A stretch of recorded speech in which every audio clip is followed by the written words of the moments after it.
All right, folks. So we're now going to look at chapter 4 of our Understanding Mechanical Stress series, and today we're going to be looking at thermal loads.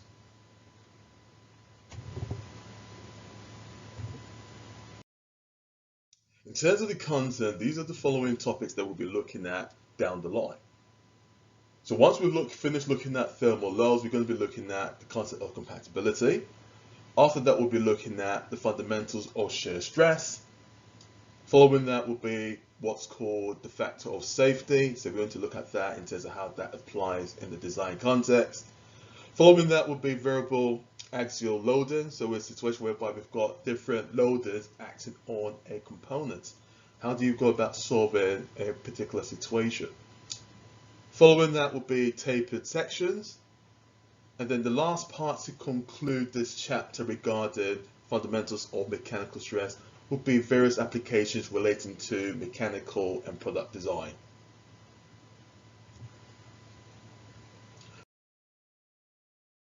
So as I pointed out, chapter 4 will focus on thermal loads. So what's thermal loads about? For the past couple of weeks, we've been looking at situations where a component is deformed due to some form of axial load. So axial meaning that the load is acting axially to the component. However, we do have situations whereby, depending on the differential, the temperature, the change in the temperature differential around a component, that could cause the component to develop internal loads, internal stresses that would then affect deformation within the component. So in this diagram, we have a situation whereby you've got some form of source that's transferring thermal energy to a given component of a defined length L naught. L naught characterizing the original length. Over time, with respect to changes in the temperature differential or the temperature of the component, there's going to be some measure of elongation, or vice versa. If the thermal energy is such that it causes a temperature drop, the component will reduce in length. So if we look at this critically, we realize that the change in length is dependent on the change in the temperature differential that's causing the component to deform. Thus, this variable that we're calling the thermal expansion, which is denoted by the Greek letter alpha, will be equal to the change in length with respect to the change in temperature divided by the original length. Okay, so to a certain extent, we could say, right, that this new variable that we're looking at, called thermal expansion, could be the change in the strain with respect to the change in temperature. But we'll look at that in great deeper context down the line when we start looking at advanced systems. Okay.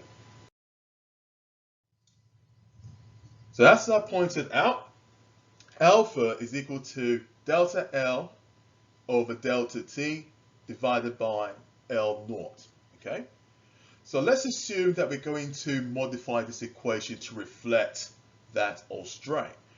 So we multiply both sides by delta T to eliminate delta T on the right hand side to give us alpha delta T is equal to delta L over L, L naught.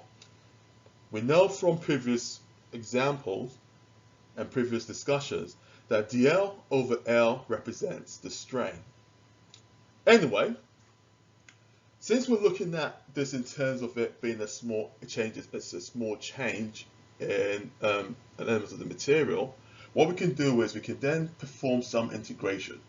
Okay, so if we're integrating the right hand side and the left hand side of the equation, we'll have alpha. So alpha is more or less denoted some form of constant, which depicts that the thermal expansion is dependent or directly proportional to the change in length and the inverse of the change in temperature. Integral of delta T with respect to T naught to TL. So T naught represents the initial temperature of a given component. TF is more or less the final temperature attained to cause that temperature differential of the component causes the component to distort or deform, and that's equal to 1 over L times the integral of delta L, so that is the small change in length, with respect to the original length to the final deformed length. So once the integration is performed and the limits are placed into the equation, we get alpha is equal to, into bracket, Tf minus T naught, so that can be characterized as delta T, or the temperature differential, and that will be equal to, into bracket, the final length minus the initial length divided by the initial length. And if we look at this equation very carefully, that denotes what? That denotes strain. So since strain is equal to the change in length divided by the original length, then the thermal strain, which we're characterizing as epsilon T, subscript T, that'll be equal to alpha times the temperature differential. And therefore characterizes an equation relating to the change in length with respect to the change in temperature.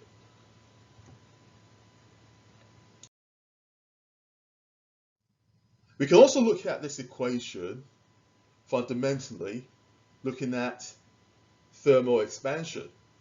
So from fundamentals that we've learned on level 2 and level 3, the change in length, delta L, is equal to the original length of a given component, so we're looking at linear expansion, times a constant alpha times delta T.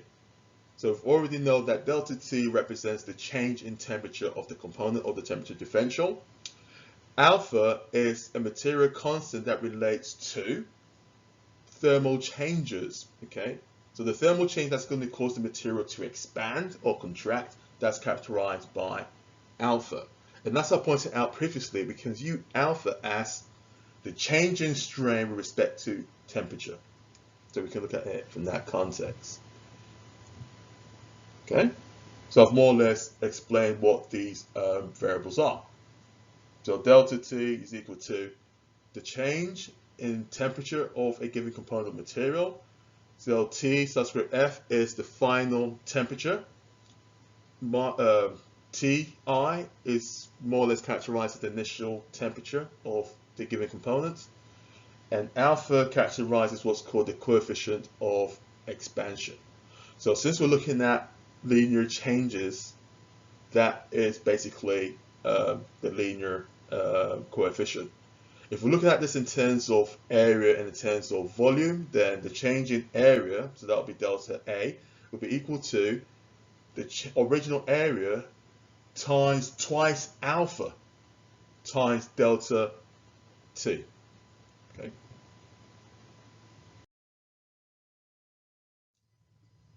So moving on, we've already depicted, okay, from fundamentals that the change in length is equal to the original length times alpha times delta T.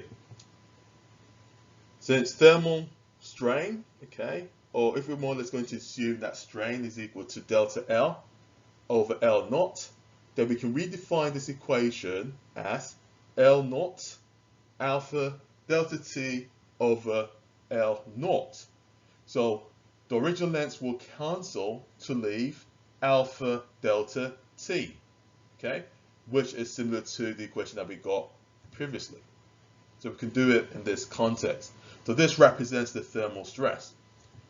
So if you want to work out the thermal stress with respect to the thermal strain, since you already know that the stress represented by sigma is equal to the product of the Young's modulus and the strain, then this can then interpret that the thermal strain, thermal stress, sigma T, can also be interpreted as the product of the Young's modulus times the thermal strain.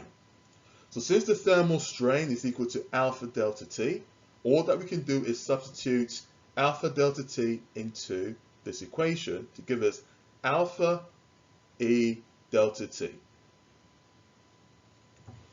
And there we have it. So the thermal stress is equal to the thermal strain, alpha delta T, times the Young's modulus. So if you look in any reliable material database, so you can be talking about CES or MapWeb, or any reliable engineering textbook or any reliable thermodynamics textbook, then these are some of the typical values that can be used in characterizing the coefficient of thermal expansion. So still, as an example, is equal to 12 times 10 to the power minus 6 per centigrade or per Kelvin. Okay, it doesn't really matter. Aluminium is about 23.1 times 10 to the power minus 6 per centigrade, or if you want to call it 23.1 micro per centigrade, then you can do that. Okay. So let's look at an example just to reinforce what we've just discussed. So in this particular example, it states an aluminium rod of length 150 millimeters is heated from 24 degrees C to 40 degrees C. So we've been tasked to calculate the following. A. Calculate the change in length, delta L. B. Calculate the thermal strain, epsilon subscript T. And calculate the thermal stress, sigma subscript T. At the bottom of the answer, some information that we need to enable us to calculate the following information. So we're given the material elastic modulus to be 69 GPa, and we've also been given alpha, which is equal to 23.1 times 10 to the power minus 6 per centigrade.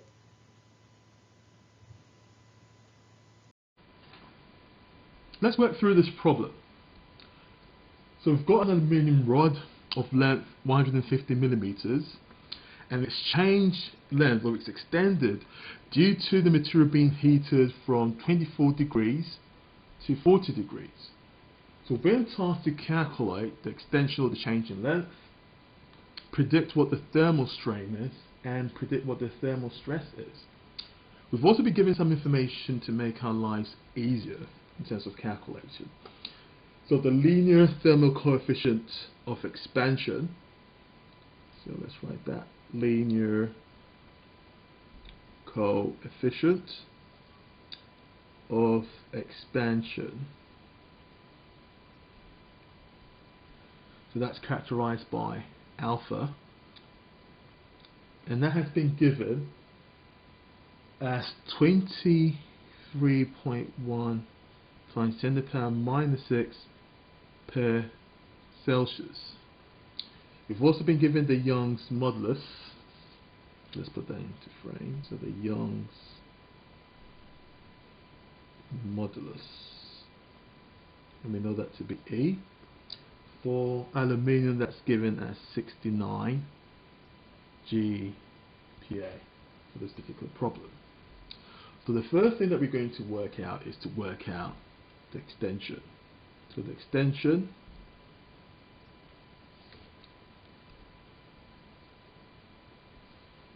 or the change in the delta L. Calculate the extension, so that is given as alpha times delta T times the original length. Okay.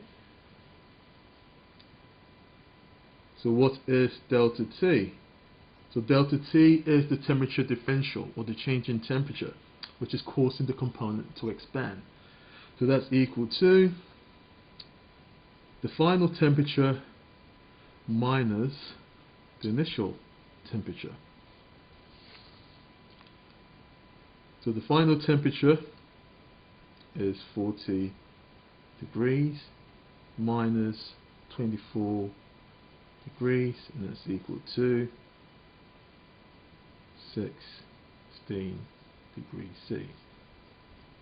Okay. So now that we've worked that out, we can then work out the extension, and that's equal to 23.1 times 10 to the power minus 6 times the original length, 150, times the temperature differential, 16. Okay. The Celsius will cancel out, because don't forget that that is per degree C and that is degree C. So we'll only be left with millimeters. So we get our handy calculator and do the computation. So that's 23 times 10 to the power minus 6 times 150 times 16. And that gives us a value of 0.0552 millimeters.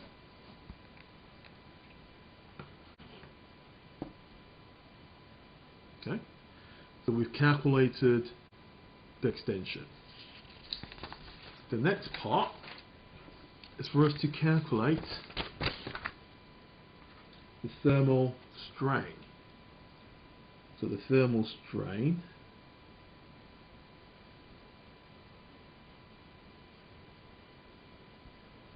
so let's call that epsilon subscript T. That's equal to what? Alpha delta T. So this is equal to 23.1 times 10 to the power minus 6 times the temperature differential 16. Okay, and don't forget it's dimensionless, because you've got degree C multiplying 1 over degree C. Okay, so this will cancel out, making it dimensionless. So 23.1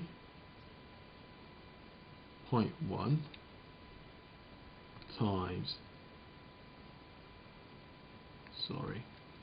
23.1 times 10 to the power minus 6 times 16 will give us 3.696 times 10 to the power minus 4. And there we have it.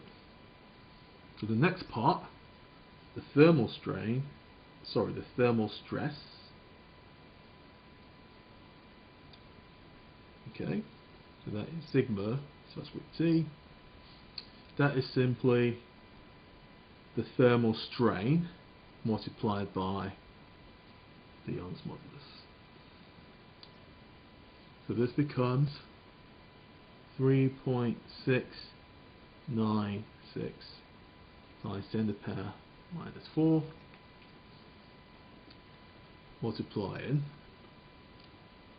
69 times 10 to the power of 9. And all of that is represented by Newton per meter squared, or if you want to call that PA, you can do so. So all that we have to do is multiply the strain by 69 times 10 to the power of 9, and that gives approximately 25.5 times 10 to the power of 6 PA,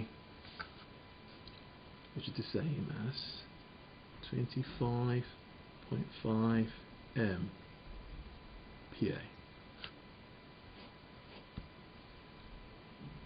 And that's it, folks.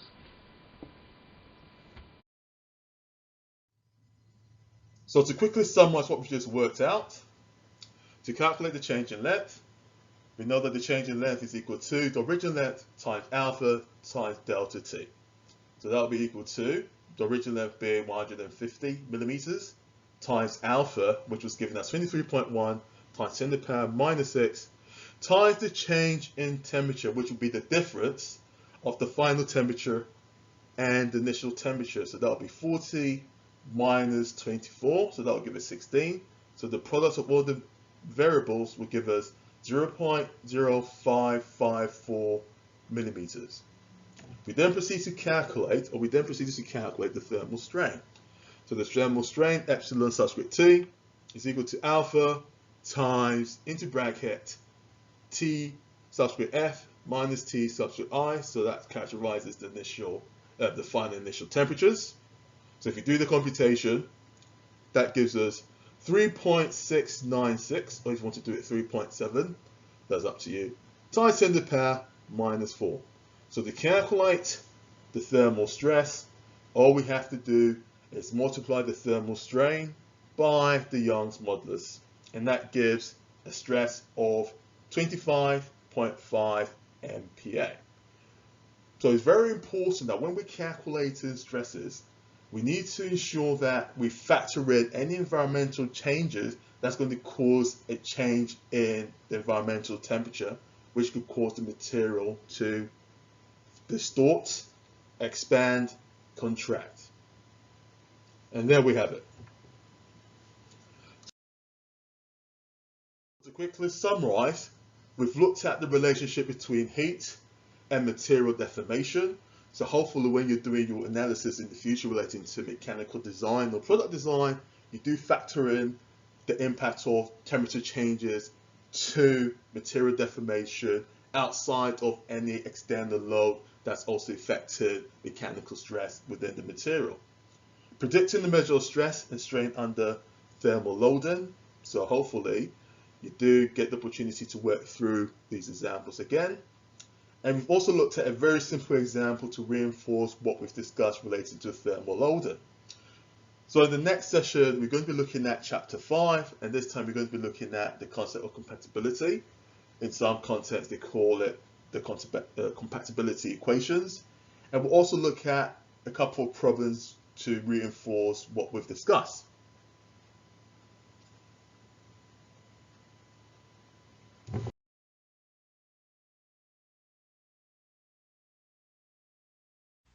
Alright folks, so hopefully everything made sense to you. So any comments that you have, can you just type it down below? And hopefully you join me in the next session. So please share and subscribe, and I'll catch you in the next section. Bye for now.